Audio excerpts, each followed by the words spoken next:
দেশের বিভিন্ন জায়গার আরও কিছু খবর নিয়ে এখন একটি ডেস্ক রিপোর্ট।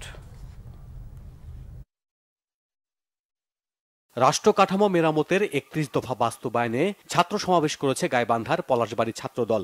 উপস্থিত ছিলেন কেন্দ্রীয় ছাত্রদলের সহসভাপতি মোহাম্মদ নাজমুল হক সহ অন্যরা।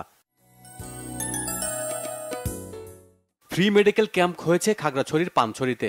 শুকনাছড়ি সরকারি প্রাথমিক বিদ্যালয় মাঠে এতে উপস্থিত ছিলেন খাগড়াছড়ি সদর zone commander lieutenant colonel Abul Hasnat Jewel. পৌর মাঠে জনদুর্ভোগ সৃষ্টির প্রতিবাদে মানববন্ধন হয়েছে রাঙ্গামাটিতে। সকালে পৌরসভার সামনে এ কর্মসূচিতে বক্তব্য রাখেন জেলা বিএনপির সাংগঠনিক সম্পাদক মোহাম্মদ সাইফুল ইসলাম শাকিল। প্রান্তিক নারী ও আদিবাসী কৃষকদের কৃষি মেলা হয়েছে ময়মনসিংহে। দুপুরে নগরীর জয়নুল উদ্যানে এতে বক্তব্য রাখেন অতিরিক্ত বিভাগীয় কমিশনার তাহমিনা আক্তার। জেলা প্রশাসকের সাথে প্রবীণদের মত বিনিময় সভা হয়েছে জয়পুরহাটে। এতে উপস্থিত ছিলেন জেলা প্রশাসক আফরোজা আক্তার চৌধুরী। পবিত্র কোরআনের আলো জাতীয় হিফজুল কোরআন প্রতিযোগিতার অডিশন শুরু হয়েছে ফেনীতে। বিকেলে মাদ্রাসাতুন নূর আল ইসলামিয়া মাদ্রাসায় বিচারক ছিলেন হাফেজ মাওলানা কারি হোসাইন আহমদ। প্রতি বছর প্রতিযোগিতাটির আয়োজন করে জনপ্রিয় টিভি চ্যানেল বাংলা ভিশন।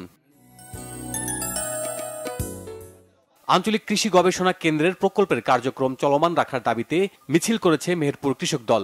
সকালে বিএনপির কার্যালয়ের সামনে থেকে মিছিলটি শুরু হয়ে শহরের প্রধান সড়কগুলো প্রদক্ষিণ করে।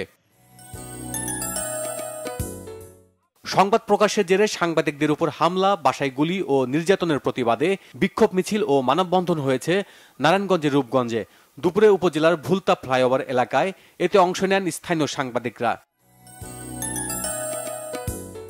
আন্তর্জাতিক নারী নির্যাতন প্রতিরোধ পক্ষ পালিত হয়েছে নড়াইলে। সকালে জেলা প্রশাসন ও জেলা মহিলা অধিদপ্তরের আয়োজনে একটি র্যালি বের করা হয়। ৩ ডিসেম্বর পাকিস্তানি হানাদার মুক্ত দিবস পালন হয়েছে ঠাকুরগাঁয়ে।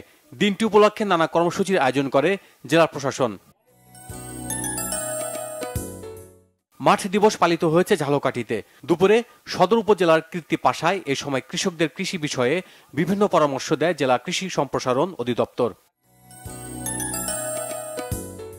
বিচার বিভাগে ব্লক পদ বিলুপ্ত সহ স্বতন্ত্র মন্ত্রণালয় গঠনের দাবিতে মানববন্ধন হয়েছে রংপুরে। সকালে স্থানীয় আদালত চত্বরে এই কর্মসূচি পালন করে বিচার বিভাগীয় কর্মচারী association. Bangla vision news desk.